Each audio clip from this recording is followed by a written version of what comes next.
चला तर आजची आपली रेसिपी आहे खमंग भाजणीच्या घरगुती चकल्या। दिवाळीचं सीजन आहे तर सर्वांना चकली हा पदार्थ खूप आवडतो। तर आज आपण घरगुती चकली आणि त्याची भाजणी याचं किती प्रमाण घ्यायचं ते बघूया। तर मी इथे हे तांदूळ, थोडे पोहे, चण्याची डाळ, साबुदाणा, मूग आणि उडीद सोल, त्यानंतर जिरे आणि धने हे घेतलेले आहे।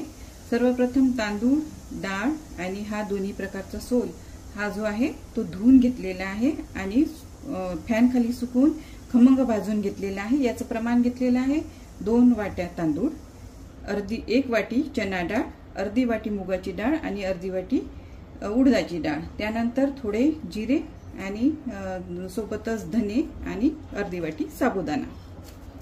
सर्व साहित्य आपण चक्कीला बारीक सर वाटून घेऊया आणि मग त्याच्या चकल्या बनवूया। चकली बनवण्यासाठी लागणारे साहित्य आहे हे आपण चकलीची भाजणीचं पीठ घेतलेलं आहे, त्यानंतर तेल, चकली बनवण्याचा साचा, मीठ, लाल तिखट, तीळ, ओवा आणि हे गरम पाणी। सर्वप्रथम आपण यामध्ये तिखट ऍड करूया, मग तीळ थोडे आपण जास्ती घालू, ते दिसायला आणि चवीला पण छान लागतात। थोडासा ओवा ऍड करूया, थोडं मीठ घालूया। आता हे तेल आपण चांगलं कडक करून घेतलेलं आहे ते यामध्ये आपण घालूया। हे पीठ चांगलं आपण मळून घेऊया। आता हे आपण गरम पाण्याने पीठ मळून घेऊया। हे बघा, अशा प्रकारे गोळा आपला तयार झालेला आहे। याला आपण 15-20 मिनिट झाकून ठेवूया।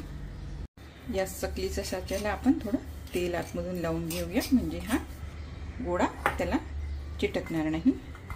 आता हा चकलीचा गोळा आपण यामध्ये टाकूया। आपण ह्या चकल्या करून घेऊया।